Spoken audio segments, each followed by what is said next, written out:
The automatic emergency braking (AEB) system can assist the driver when there is a risk of a forward collision with the vehicle ahead in the traveling lane.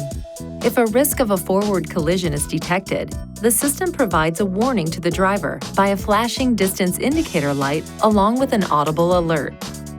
The AEB system uses a radar sensor located on the front of the vehicle to measure the distance to the vehicle ahead in the same lane, and operates at speeds above approximately 3 miles per hour. If the driver applies the brakes quickly after the warning, and the system detects that there is still the possibility of a forward collision, the system will automatically increase the braking force.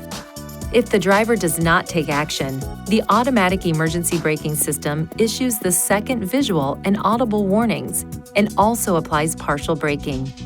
If the risk of a collision with the vehicle ahead becomes imminent, the system applies harder braking automatically. Depending upon the circumstances of the situation, the system may not eliminate the possibility of a collision, but may reduce the severity of a collision. To enable or disable the system, press this button until settings is displayed on the vehicle information display. Use the up and down arrow button to select driver assistance on the menu bar. Press the Enter button. Select Emergency Braking. And now, press the Enter button and the current selection displays. Press the Enter button again to toggle the AEB system on or off. Please see your owner's manual for important safety information, system limitations, and additional operating and feature information.